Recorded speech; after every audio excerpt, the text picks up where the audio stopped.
E aí, queridos alunos, professor Ramiro Haus, hoje aqui para nossa resenha. Ao invés de estar vendo vocês aí no auditório, o prof tá, nesse momento ele deve estar, eu estou gravando com antecedência, mas eu vou estar lá no Tocantins dando uma aula de MBA. E estou até triste, porque eu queria estar aí sentindo essa energia. Primeiro, principal, porque eu queria estar aí sentindo essa energia, dando um abraço em cada um de vocês.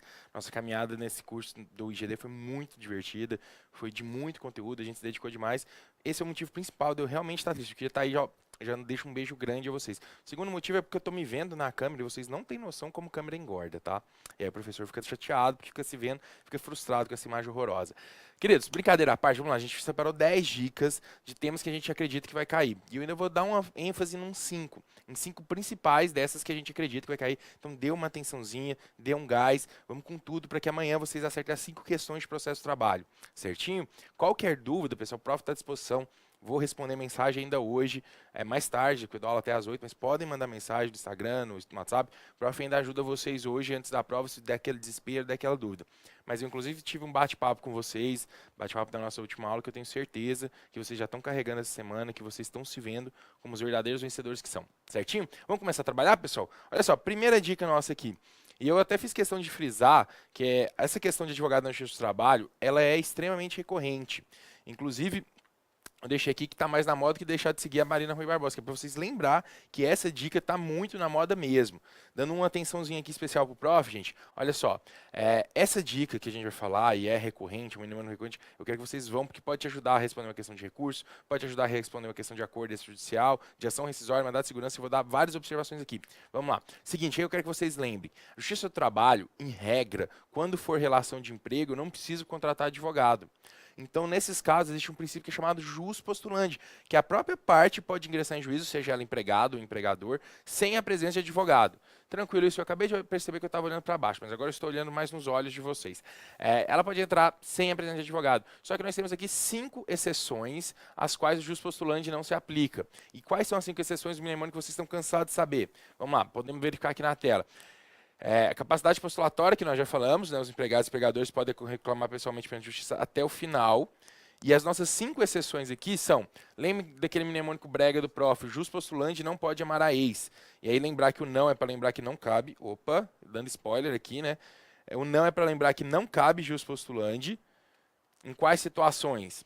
Qual que é a nossa ex aqui? Ação rescisória. Lembrando, gente, ação rescisória, no processo de trabalho a caução é 20%. Diferente do processo civil, que é 5%. Mandado de segurança. Lembrando a vocês que mandado de segurança é prova pré-constituída. Quando nós falamos de mandado de segurança, vocês têm que lembrar que é prova pré-constituída. O juiz não pode te intimar para emendar, juntar, aditar ou emendar, juntar um documento que estava faltando.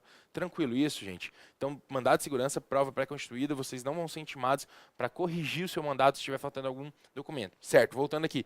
Ação cautelar, e eu gosto de lembrar vocês que na verdade é uma tutela cautelar. O João me mata se eu falar que é ação cautelar aqui, você é demitido hoje, certinho? Então, lembrar, olha só, é uma tutela cautelar, mas primeiro que a súmula 425 ainda não foi revisitada, e assim ficaria difícil a gente fazer esse mnemônico. Quarta aqui, recursos ao TST. Essa parte é importantíssima, gente. Quer dizer que eu posso recorrer, professor, sem advogado para o TRT? Pode. Você pode recorrer sem advogado para o TRT. Mas se seu processo for para o TST, pode? Aí não. Se o recurso for para o TST, não cabe jus postulante. Tranquilos? Independente do recurso, se é agravo de instrumento, se é agravo de petição, se é recurso de revista, se é recurso ordinário, se o seu recurso vai para o TST, precisa de advogado, certo? E por fim, acordo extrajudicial. Vamos acompanhar aqui. A ação de homologação de acordo extrajudicial, inclusive, precisa de 2 advogados. Tem que ser um advogado para o empregado e um advogado para o empregador.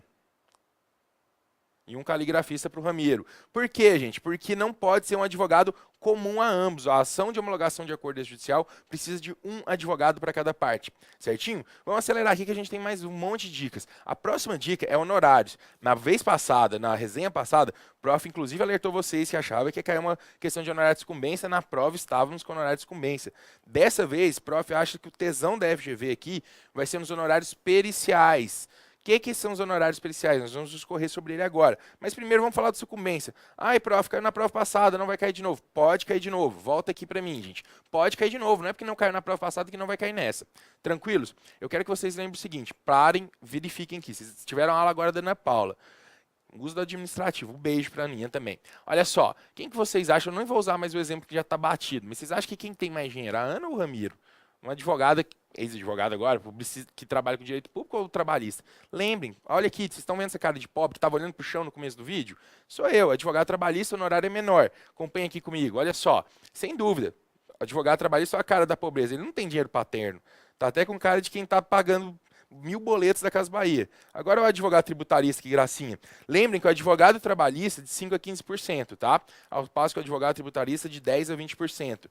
Voltando aqui, queridos. Eu até acredito que se for cair essa questão, não é necessariamente de 5 a 15%, talvez até possa ser repetido. Mas o que eu quero que vocês lembrem é o seguinte, se for honorário de sucumbência, primeiro, não cabe compensação entre honorários de sucumbência. O que é isso, gente? Vamos supor o seguinte, que eu fui condenado e eu tenho que pagar o honorário de sucumbência ao reclamante. Mas o reclamante não teve procedência de todos os seus pedidos, então houve uma sucumbência recíproca. Tanto o reclamante perdeu alguns pedidos, como eu perdi alguns pedidos, certo?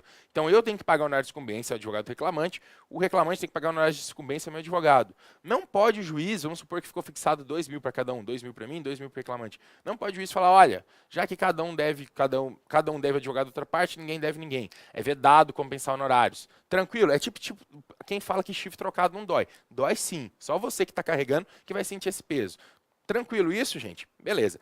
Outra questão. Se for beneficiário de justiça gratuita, paga o honorário de sucumbência? Paga. Como que ele paga? Com os valores que ele obteve em juízo. Professor, e se ele obteve só em outro processo e não nesse? Se os pedidos todos nesses forem procedentes? Então ele paga com os valores obtidos em juízo, ainda que em outro processo. Tranquilo isso, gente? Honorários de sucumbência são pagos também pelo beneficiário de justiça gratuita, com os valores obtidos em juízo, ainda que em outro processo. Prof, e se ele não conseguiu valor nenhum em juízo? O crédito fica suspenso por 2 anos. Ficou claro isso, queridos? Beleza. Dando sequência, honorários periciais. E aqui, prof, acredite demais, essa dica, gravem ela no coraçãozinho de vocês. Honorários periciais. Os honorários periciais serão pagos pela parte sucumbente do objeto da perícia. E lembrem que a parte ela perde o objeto da perícia, a parte que perde, que é sucumbente no objeto da perícia, é a parte que perdeu o pedido que tinha perícia. Se eu pedi fiz um requerimento e tinha uma perícia sobre periculosidade e eu perdi esse pedido, eu vou ter que pagar ele. Tranquilo? Eu vou ter que pagar o perito. Então, quem vai pagar o perito é a parte sucumbente no objeto da perícia. Quem é a parte sucumbente no objeto da perícia? É a parte que perde o pedido de perícia. Eu posso ter feito 10 pedidos no processo. Se 9 foram procedentes e eu perdi só o pedido de perícia, eu vou pagar os honorários periciais. E não confundam, laudo pericial não designa a parte sucumbente. O laudo pericial é uma prova, não é o laudo pericial que define. Ficou claro isso, gente? Então, honorários periciais serão pagos pela parte sucumbente no objeto da perícia. Ótimo. Professor, e se a parte for beneficiária da justiça gratuita? Se a parte for beneficiária da justiça gratuita, ela vai pagar com os valores obtidos em juízo, ainda que em outro processo. Até aqui muito similar com os honorários de sucumbência. Qual que é a diferença? Que nos honorários de sucumbência, caso a parte não obteve valores em juízo, ainda que em outro processo, o crédito fica suspenso por 2 anos. Eu tenho 2 anos para stalkear aquela pessoa e ver se ela mudou de vida. Até porque nas redes sociais as pessoas falam muito. Se for honorário pericial e eu não obtive valores em juízo, ainda que outro processo, quem paga? A União. Beleza? Até porque a gente tem que lembrar o seguinte, que o perito ele não tem lado no processo, ele é imparcial, ele não pode ficar sem receber. O advogado, por mais que às vezes ele não receba o honorário de sucumbência, muito provavelmente ele tem um honorário contratual. Ele não vai sair de mãos abanando. Ficou claro isso, queridos? Beleza. Outras 2 perguntas. Pode parcelar o honorário de sucumbência? Vamos supor que eu não sou beneficiário de justiça gratuita, eu tenho uma empresa que foi condenado em honorários de sucumbência, em honorários periciais. Pode parcelar honorários periciais? Pode parcelar os honorários periciais. Eu posso juntar uma petição e falar, excelência, gostaria de parcelar em 10 vezes, sem juros, esses honorários periciais. É claro que o número de parcelas não está consignado na CLT. Fica a análise do caso concreto. Ficou claro isso, gente? Outra questão. O juiz pode exigir adiantamento de honorário pericial? Não pode haver exigência de adiantamento de honorário pericial.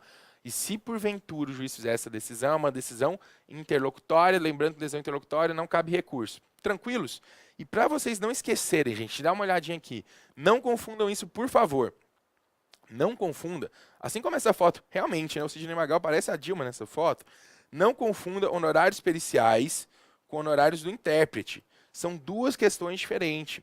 Os honorários periciais serão pagos pela parte, ainda que a parte seja pela parte sucumbente no objeto da perícia, ainda que beneficiário da justiça gratuita, certo? Ela paga os valores que obteve em juízo, ainda que em outro processo, se não obteve, a União paga. Os honorários do intérprete não faz prova pericial. Intérprete simplesmente vai fazer uma interpretação de uma eventual testemunha que não saiba falar a língua nacional ou que é impossibilitada de falar em juízo. Nesse caso, quem vai pagar o intérprete é a parte sucumbente, certo? Salvo se beneficiária da justiça gratuita. Então, gravem, o beneficiário da justiça gratuita não paga o intérprete. Tranquilos? O honorário pericial, o beneficiário da justiça gratuita paga. Com os valores obtidos em juízo, ainda que outro processo, se não obteve, a União paga. Os honorários do intérprete não serão pagos pela parte beneficiária de justiça gratuita. Certinho? Vamos dar sequência, gente. Mais uma terceira dica. Custas processuais. Lembrem lá, daquele momento vergonha alheia que o Prof já falou 1000 vezes. As custas do processo de trabalho é 2% em cima do valor da condenação, 2% em cima do valor do acordo, 2% em cima do valor da condenação, né, que nós falamos, em cima do valor do acordo, ou 2% em cima do valor da causa, se os pedidos foram julgados improcedentes. Tranquilo? Ou extinto o processo sem resolução do mérito. Mas não é isso que eu acho que vai cair na prova.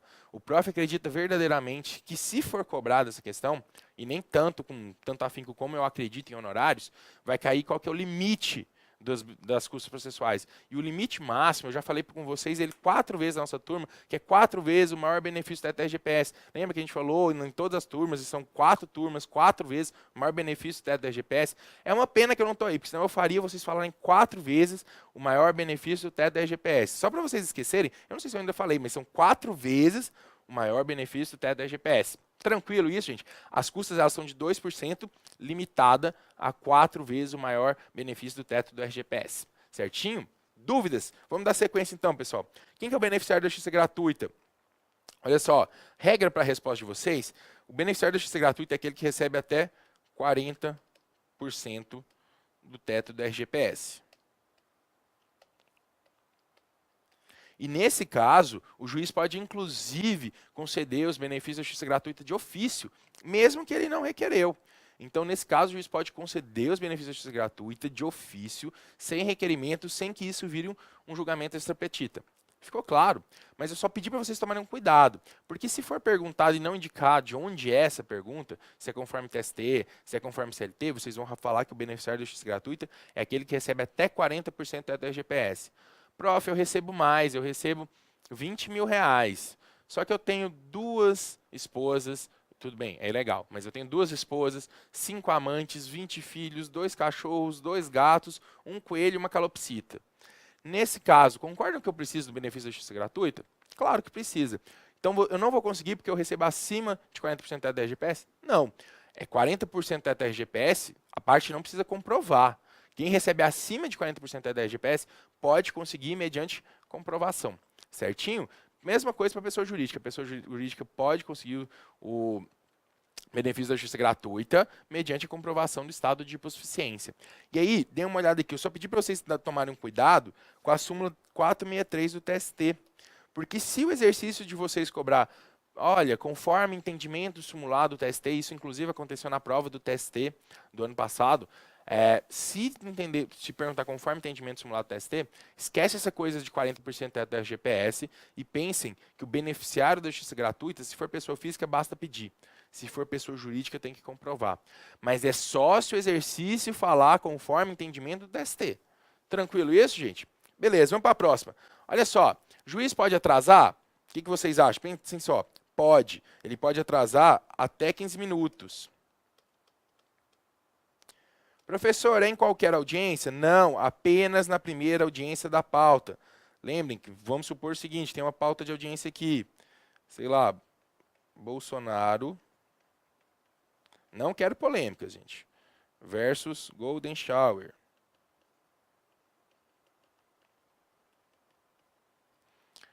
Às 9 horas. Anitta e Neymar.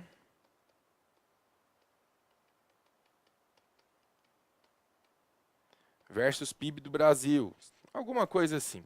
Pensem só, nós temos 2 audiências aqui na nossa pauta. A primeira audiência é do Bolsonaro versus a empresa Golden Shower. Se eu sou advogado, por exemplo, da empresa Golden Shower, deu 8h20 e o juiz não chegou, eu posso ir embora. Porque eu só tenho que esperar o limite de tolerância, no caso de atraso de juiz, até 15 minutos na primeira audiência da pauta. Professor, e seguinte, e se tiver atrasado a segunda, a terceira, a quarta audiência da pauta? Eu tenho uma audiência marcada para as 10 da manhã, deu 11h30, o juiz não chegou, posso ir embora? Não, não pode ir embora. Gravem, só pode se retirar se o juiz não chegar em 15 minutos da primeira audiência da pauta. Professor, e é só ir embora? Já que ele não chegou em 15 minutos, eu vou postar aqui um story no Instagram e falar, juiz vacilão, hashtag partiu? Não, a gente tem que entrar na sala de audiência e registrar isso em ata, ok? Quem que é preposto da empresa? Qualquer pessoa. Qualquer pessoa pode ser preposto da empresa, desde que tenha conhecimento dos fatos. Ele não precisa ter vivenciado os fatos. Ele basta ter conhecimento dos fatos, certinho? Dando sequência. Isso aqui também é uma aposta do professor. Vou até mostrar que é uma aposta desenhando uma rosa. Seguinte, ausência na audiência inaugural. Reclamante. Se o reclamante não comparece à audiência inaugural, o que acontece? Arquiva o processo. Tá bom, professor, e se a parte for beneficiária da justiça gratuita? Se o reclamante é beneficiário da justiça gratuita e não comparece à audiência inicial, qual que é a consequência que vocês precisam levar? Ele vai ter que pagar as custas processuais, salvo se demonstrar em 15 dias motivo legalmente aceito. Tranquilos? Então ele tem que pagar as custas processuais, salvo se demonstrar em 15 dias motivo legalmente aceito. Tá certo, professor. E se ele não demonstrou? O processo é arquivado, ele fica devendo aquelas custas. E se ele quiser entrar com a ação de novo? Para entrar com uma nova ação com os mesmos pedidos, é condição de ingresso ele ter pagado as custas do processo que ele não compareceu. Ficou claro isso, gente? Então é condição de ingresso para uma nova ação trabalhista, o pagamento das custas pelo processo que foi arquivado por não comparecimento. Certinho? Dando sequência. E se o reclamado aqui não comparecer, qual que é o efeito, gente? Revelia. O efeito vai ser a revelia. Mas se o advogado estiver presente, vão ser aceitos a contestação e o documento eventualmente juntados. Lembrem disso. Se o reclamante não comparecer, arquiva. E se ele for beneficiário de justiça gratuita, tem que pagar mesmo assim. Professor, salvo se ele demonstrar em 15 dias motivo legalmente aceito, certo? O pagamento dessas custas é condição de ingresso com uma nova ação. Já se o reclamado não comparecer, o que acontece? Revelia. Mas se o advogado estiver presente, vão ser aceitos documentos e contestação eventualmente juntadas. Tranquilos? E notem, põe isso na cabeça, acorda quem está dormindo aí eu respondendo o crush. Hoje não tem, tá? Hoje é foco.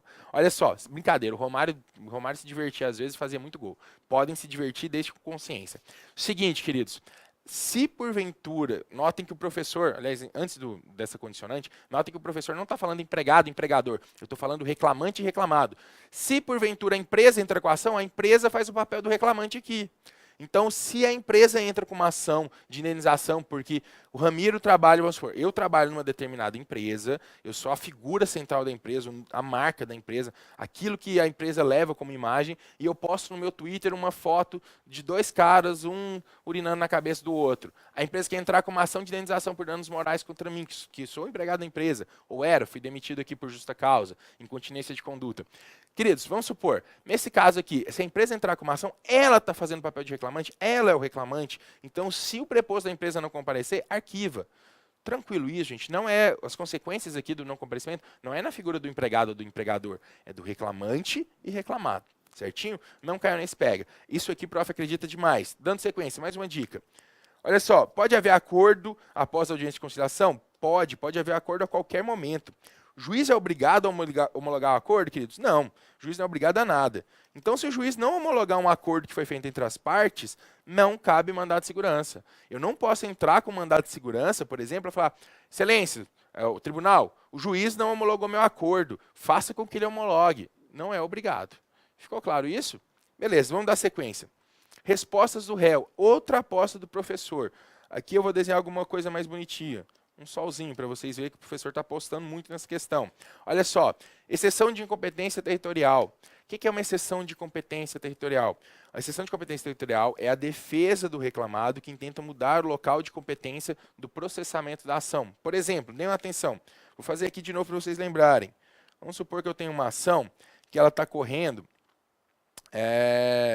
Ela aqui, vou dar aquele exemplo velho, ela corre em Rolândia, cidade lá de Minas Gerais. E eu trabalhava em Rolândia. Vocês não sabiam, mas eu trabalhava lá. Eu era modelo em Rolândia. E aí, quando eu fui demitido, eu voltei para minha cidade natal, que fica no Rio Grande do Sul. E pior que minha família é do Rio Grande do Sul mesmo. Voltei para Anta Gorda. Se alguém está achando que eu sou a Anta Gorda, vai ter treta, hein? Mas enfim, voltei para Anta Gorda. Eu entrei com a ação aqui. Mas nós estudamos, quando estudamos competência, que a regra é o local de ajuizamento, o local da prestação de serviço. Então quer dizer que eu tinha que ter ajuizado minha ação em Rolândia. Mas eu ajuizei em Anta Gorda, que é onde eu estou morando agora. Pensem, gente, o que a empresa tem que fazer? Ela vai entrar com uma exceção de competência territorial, vai falar, excelência, a ação não tem que correr em Anta-Gorda, a ação tem que correr em Rolândia, o Ramiro trabalhou a vida inteira em Rolândia como modelo. Eu sei, deve estar gerando risadas, pena que eu não posso ver, eu sei que eu não... existe modelo plus size, né? Olha só, bom, vamos lá, voltando aqui o foco. Não vou me perder muito, né? Isso aqui está gravado para sempre. Mas enfim, aí a empresa tem que falar, olha, a ação tem que correr em Rolândia, porque o Ramiro trabalhou a vida inteira aqui, 651 da CLT, local da prestação de serviço. Isso é exceção de competência territorial. É quando o reclamado tenta mudar o local de processamento da ação. Quais são os efeitos? Quando a exceção de competência territorial for apresentada, o processo principal é suspenso. Por quê? Porque primeiro vai decidir qual vai ser o lugar que vai ser processado. Depois vamos discutir o mérito. Tranquilos? E qual que é o prazo, gente? O prazo é de 5 dias a partir da notificação do reclamado em peça que sinaliza a existência dessa exceção. Gravem isso, o prazo é de 5 dias a partir da notificação do reclamado. Quer dizer que se eu recebi hoje uma notificação para uma ação que está correndo e a audiência vai ser em maio, eu tenho que entrar agora em 5 dias com exceção de incompetência territorial. O prof até contou um caso de um cliente dele que acabou deixando para avisar de uma audiência que ia levar 4 meses e acabou que a audiência correu lá no Piauí.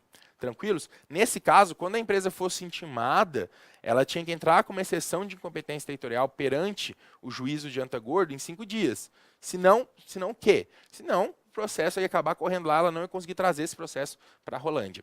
Ficou claro isso, gente? Então, ó, suspende o processo principal, vai ser aberto os mesmos números de dias, ou seja, 5 dias para outra parte impugnar a exceção de competência territorial, e o nosso prazo aqui dessa exceção de competência territorial é 5 dias a partir da notificação, certo? Beleza. E reconvenção, lembrem, reconvenção é o contra-ataque. Reconvenção, ela cabe, inclusive, contra terceiros que não são parte do processo, certinho? Próxima dica, gente. Súmulas do TST. Eu quero que vocês lembrem de súmulas que discorram sobre o ônus da prova. Além dessas 4, tem mais 2, que é a 16 e a 212. Só que eu tentei trazer as principais apostas, tá? Vamos lá. O professor vai falar, sou desses. Seguinte, súmula 16. Presume-se que o reclamado foi notificado após 48 horas da postagem. Ou seja, a vara do trabalho postou a notificação, entende-se que em 48 horas chegou lá. E aí o reclamado tem que provar que não foi notificado. Súmula 212, a principal ideia que eu quero que vocês levem dela é que presume-se que os contratos são por prazo indeterminado. O ônus de provar um contrato por prazo determinado é do empregador. Tranquilos? As 4. Súmula 338. As empresas que tiverem mais do que 10 empregados no mesmo estabelecimento são obrigadas a ter registro de ponto. Se elas não tiverem, vai se considerar a verdadeira jornada alegada pelo empregado. É uma presunção. A empresa pode afastar isso com outro tipo de prova, como, por exemplo, testemunha. Certo? Súmula 443. Dessas aqui, a súmula 443 é a única que ainda não foi cobrada pela FGV. Todas as outras foram. Então, eu quero que vocês lembrem dela com muito carinho, com muito amor. Olha só, súmula 443. Presume-se discriminatória a dispensa do empregado portador do vírus HIV ou outras doenças que causam estigma. O que isso quer dizer? Se eu demitir meu empregado, que é portador do vírus HIV, presume-se que eu discriminei ele. Presume-se que eu demiti ele por isso. Eu que vou ter que provar que não foi discriminação, que foi uma má produtividade, que foi um atrito dele com um colega, enfim. Mas presume-se que é discriminação. Se cair na prova de vocês, presume-se discriminatória. E façam até o link lá com o direito do trabalho, Lei 9.029. Se o empregado foi demitido em virtude de ato discriminatório, ele pode, além do dano moral, ser reintegrado ou perceber em dobro o período que seria da reintegração. Tranquilos? Beleza. Súmula 461 e súmula 460, para a gente encerrar essas súmulas. 461 e 460, ela trata do FGTS do Vale Transporte. É ônus do empregador demonstrar a regularidade do depósito do FGTS. É ônus do empregador demonstrar que o empregado não mais fazia jus ao Vale Transporte. O porquê que foi cortado ou por que foi diminuído o Vale Transporte. Tranquilos? Vamos lá, estamos terminando nossas dicas. Eu sei que vocês estão com pressa. Pressa nenhuma, vocês estão com pressa de passar na prova e mandar mensagem dizendo que passou. Prova testemunhal. Inquérito para apuração de falta grave. Até 6 testemunhas. Lembre, inquérito para apuração de falta grave. São 6 palavras até 6 testemunhas. É brega, eu sei. Rito ordinário, até 3 testemunhas. Rito sumaríssimo, até 2 testemunhas. Queridos, olha só, pode haver inquisição direta de testemunha por parte do advogado? Não, não pode. A gente adota no processo do trabalho o sistema indireto presidencial. Quer dizer que se a testemunha está aqui, O juiz, por exemplo, é essa televisãozinha. Eu tenho problemas com isso, né? Tá aqui o juiz, tá aqui a testemunha. Eu, ao invés de perguntar diretamente para a testemunha, eu tenho que falar: Excelência, eu gostaria de saber da testemunha qual que era a jornada de trabalho, sei lá, da Jennifer no Tinder. Aí ele aqui, a testemunha, o juiz vai ter que reproduzir isso. Então, ele gostaria de saber qual era a jornada de trabalho da Jennifer. Olha isso, eu sei, é imbecil, parece um casal brigando, parece que, fala para sua mãe que hoje eu não vou dormir em casa. Enfim, ficou claro, não pode adquirir diretamente, sistema indireto ou presidencial. Outra questão, gente, as testemunhas podem vir a ser multadas caso omita ou mintam no processo? Sim, a mesma multa da litigância de má-fé, de 1 a 10% do valor da causa. De 1 a 10% do valor da causa. Vamos lá, dica 8, pressupostos extrínsecos do recurso. Eu preciso que vocês lembrem dos pressupostos extrínsecos do recurso. Eu acho muito que vai cair uma questão de depósito recursal. Seguinte, primeiro, questão de prazo. Prazo, 8 dias, tá? 8 dias. Dias úteis. Nossos prazos processuais são sempre em dias úteis. Como que conta? Exclui o do começo, inclui o dia do fim. Se for processo judicial eletrônico, que é uma questão disso, o dia do começo é a data da publicação. Data da publicação. E o dia da publicação é 1 dia após a disponibilização. Tomem cuidado com essas palavrinhas, por favor. Se for processo eletrônico, a decisão ela é disponibilizada na quarta-feira, então ela é publicada na quinta e começa a correr o prazo na sexta. Tranquilos? O dia do começo é a data da publicação. Certo, e o embargo de declaração, 5 dias. Vamos lá, uma questãozinha que vocês precisam lembrar. O prof até brinca com isso. Interrupção de prazo, eu não podia fazer um slide muito feio, já dei essa dica algumas vezes. Interrupção de prazo, suspensão de prazo. Por que eu quero que vocês lembrem disso? Porque a banca ela pode cobrar de vocês uma questão misturando prazos e ela vai colocar uma interrupção e uma suspensão, perguntar qual o recurso cabível e o último dia para interposição.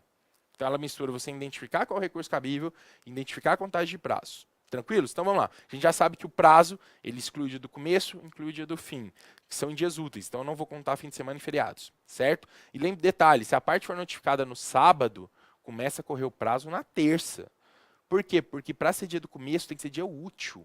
Então, se ela foi notificada no sábado, por exemplo, o oficial de justiça chegou na sua casa, quando estava passando, é de casa, alguma coisa assim, ele chegou lá na sua casa, penhorou sua TV que estava vendo Zeca Camargo, o dia do começo não vai ser considerado sábado, porque sábado não é dia útil, vai ser considerado segunda. Exclui o dia do começo, começa na terça. Tranquilos?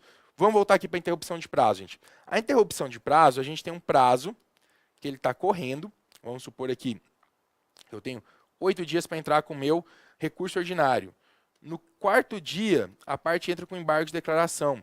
Eu quero que vocês gravem que o embargo de declaração interrompe um prazo para os outros recursos. Quando os embargos de declaração forem julgados aqui, quantos dias eu vou ter para entrar com o meu RO? 8 dias. Por quê, gente? Porque na interrupção tem um prazo que está correndo, ele vai sofrer uma paralisação e ele será reiniciado. Ele volta a correr do zero, ele vai recomeçar. Gravem que na interrupção é um recomeço. Tranquilo? Por isso que a gente colocou esse desenho aqui. Ó. A interrupção, eu quero que vocês lembrem isso como um orgasmo. Volta aqui o desenho para vocês verem que bacana. Olha só, isso aqui é um rapazinho tendo felicidade e a moça também. Provavelmente um casal. Eu quero que vocês lembrem que a interrupção de prazo ela é como se fosse um orgasmo. Porque você foi lá, já se dedicou, já se empenhou, fez aquela preliminar de 2 horas, as meninas estão todas felizes agora. Você foi lá e fez aquela preliminar de 2 horas.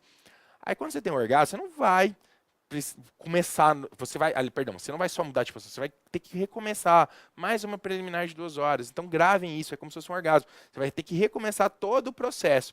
Já a suspensão, notem aqui, ó, suspensão eu tenho um prazo que está correndo, ele vai sofrer um efeito paralisante e ele irá voltar a correr de onde parou. Por exemplo, e o que vocês precisam lembrar, entre o dia 20/12 e 20/1, os prazos são suspensos. Se tinha passado 4 dias aqui, dia 20/1, inclusive, tá? Volta a correr no dia 21.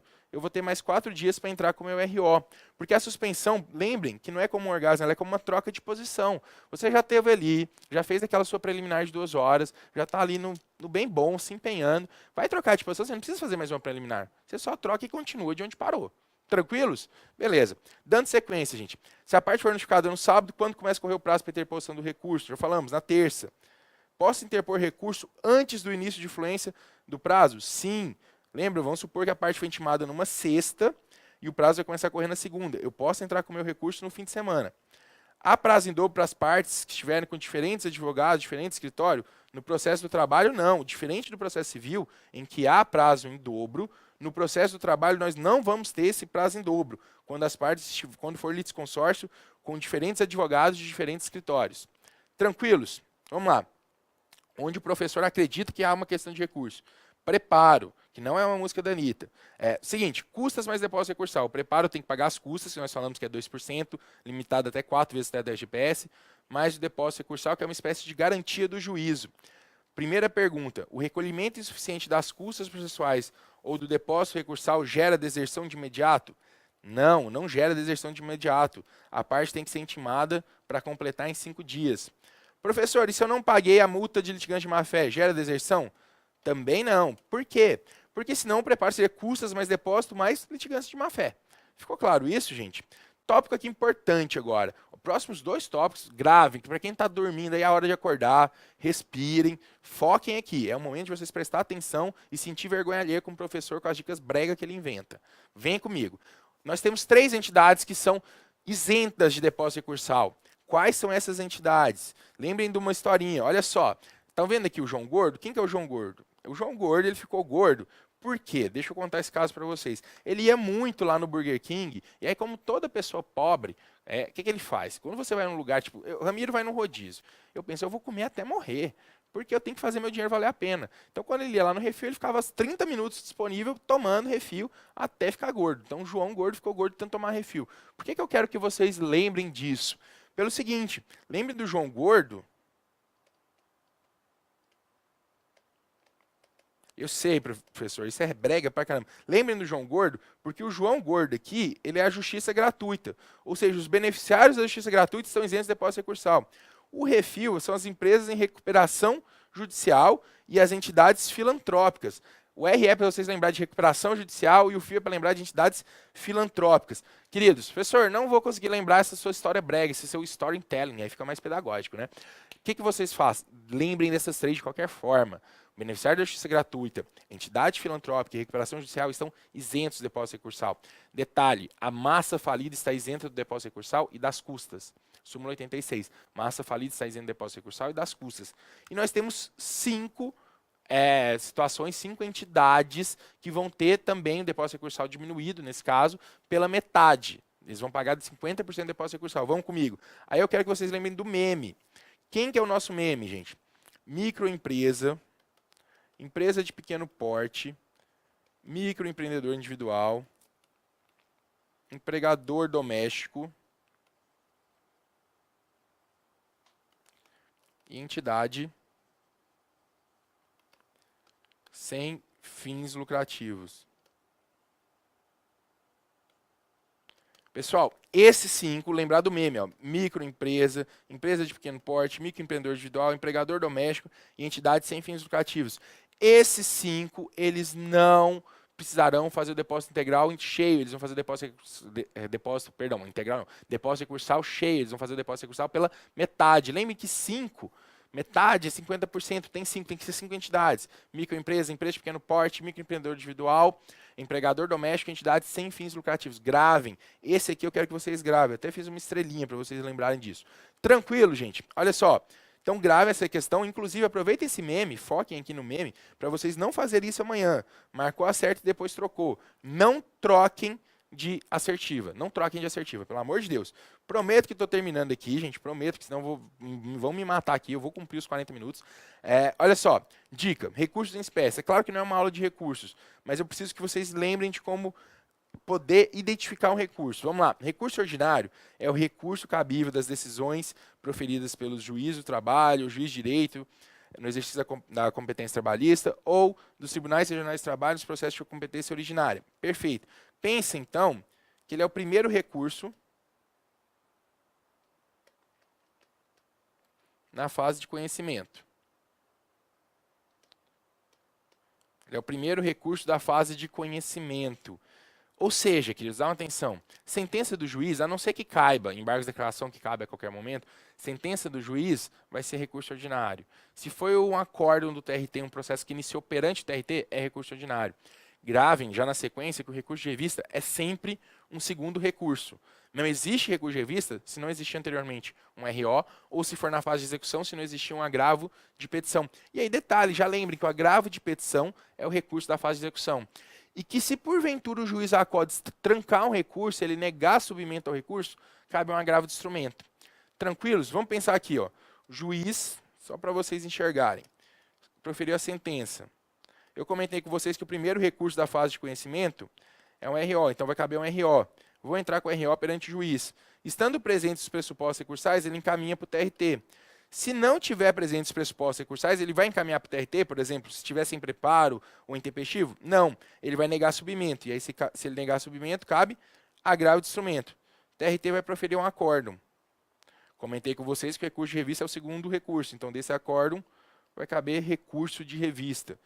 Então, vamos colocar aqui, recurso de revista, segundo recurso. Pessoal, dê uma atençãozinha aqui. Recurso de revista é o segundo recurso, ok?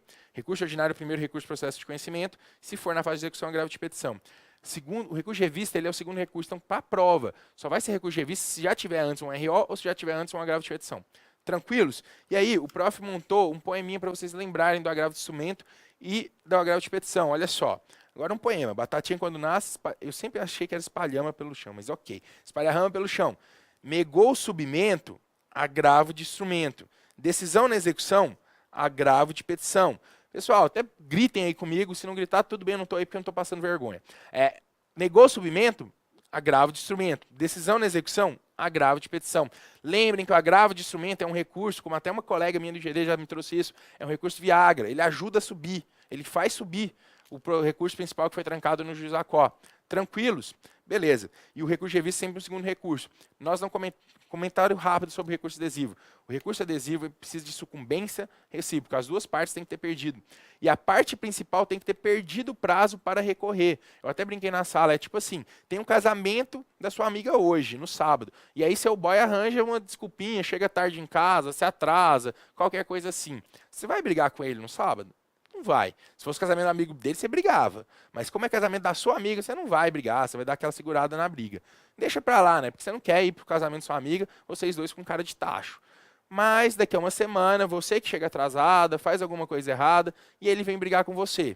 O que você faz? Você faz um recurso adesivo. Você cola a sua reclamação na reclamação dele.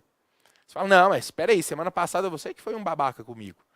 Tranquilo isso, gente. Então, recurso adesivo é o recurso da parte que não interpôs o recurso dela no momento certo e ela vai interpor agora no prazo das contrarrazões. E ele vai colar ao recurso da outra parte. E um detalhe, a matéria do recurso adesivo não precisa ser a mesma matéria do recurso principal. Tranquilos? Beleza. E para encerrar, nossa última dica, dica 10. Venham aqui comigo. Garantia do juiz de desembarque e execução possui exceção? Sim. Lembrem que as entidades filantrópicas, bem como seus atuais e ex-diretores, não precisam garantir o juízo para apresentar embargo de execução. E lembrem mais, professor, nem lembre o que é embargo de execução. Embargo de execução é a defesa na fase de execução. Embargo de execução, embargo de devedor. O prazo é de 5 dias depois que garantido o juízo. Em outras palavras, eu só posso apresentar minha defesa se eu fizer a garantia integral do juízo. Se eu estou devendo 100 mil, eu só posso apresentar meus embargos de devedor ou meus embargos de execução se eu indicar um bem à penhora de 100 mil reais, se eu depositar 100 mil reais em juízo, se eu fizer seguro garantia judicial. Tranquilos? Não fiz, não posso apresentar defesa. Mas todo mundo precisa garantir o juízo para apresentar defesa? Não. Nós aqui temos que lembrar que as entidades filantrópicas, seus atuais e ex-diretores, não precisam garantir o juízo para apresentar defesa. E detalhe, a Fazenda Pública também não. Tá? Próxima pergunta. O processo de trabalho admite desconsideração da personalidade jurídica? Sim, admite, mediante o incidente de desconsideração da personalidade jurídica. Dê uma atençãozinha aqui para o prof. Olha só. Se porventura for uma decisão de desconsideração da personalidade jurídica na fase de conhecimento, cabe recurso? Não. Decisão interlocutória não cabe recurso. Se for na fase de execução, agravo de petição. Então, desconsideração da personalidade jurídica na fase de conhecimento, não cabe recurso. Na fase de execução, agravo de petição. Se for uma decisão monocrática do relator, agravo interno. Mas eu acredito mais nas duas primeiras, ok? O que é prescrição intercorrente? É a prescrição que ocorre no curso da execução, no prazo de 2 anos, a partir do descumprimento de uma ordem judicial. Vamos supor o seguinte, a execução não dura para sempre. Então, nesse caso, vamos imaginar que o juiz te intima para falar, olha, estou tentando piorar os bens e não acho. Estou tentando melhorar os bens, não acho. Então você se manifeste e indique um bem a pior sua pena de arquivamento. Você não achou um bem executado, o processo vai ser arquivado. Em 2 anos gera prescrição intercorrente. Tranquilo? Que pode ser declarada de ofício, tá? Não precisa ser requerido. E para terminar, lembrem que os cheques e notas promissórias pertinentes à relação de trabalho serão executados na própria Justiça do Trabalho. Tranquilos? Queridos, olha só, eu peço desculpa por eu ter acelerado muito, é uma revisão rápida, a gente tentou trazer aqui o máximo de informação possível, fomos desde competência até a execução, e eu queria deixar aqui um grande beijo para vocês, vão tranquilos, eu sei que vocês vão ser aprovados, e olha, de coração, aquilo que a gente conversou no nosso último dia de aula, professor, e se eu não for aprovado? Se você não for aprovado, é levantar a cabeça e continuar estudando, é a vida que segue. Eu contei o meu caso, vocês sabem disso, eu comentei com vocês todas as reprovações que eu tive na própria OAB, as aprovações que eu tive em concurso. A vida segue. É claro que na hora, às vezes, a gente não enxerga. E eu digo isso com todo o amor do mundo para que vocês vão sabendo que vocês são muito maior que qualquer pedaço de papel. A prova é só um pedaço de papel, ela nunca vai dizer o quão grande vocês são. Então vão tranquilos, vão sabendo, vão confiantes, vocês são os observadores que vão criar essa realidade vitoriosa de vocês. E quando menos vocês perceber, talvez sentado nessa cadeira, ou talvez não, com certeza, sentado nessa cadeira, é o último dia que vocês estão estudando para a primeira fase da vida de vocês e vocês não estão nem percebendo, porque amanhã vocês vão lá e vão passar. É isso. Queridos, eu aguardo umas mensagens de vocês de aprovação, aguardo todo o carinho, todas as dúvidas. Se eu demorar para responder hoje, peço desculpa, mas é porque eu vou dar aula até às 8, mas eu vou responder todo mundo que mandar mensagem hoje ainda para tirar as dúvidas. Certinho? Pessoal, um beijo, viu? Muito obrigado. Ótima prova. Até mais.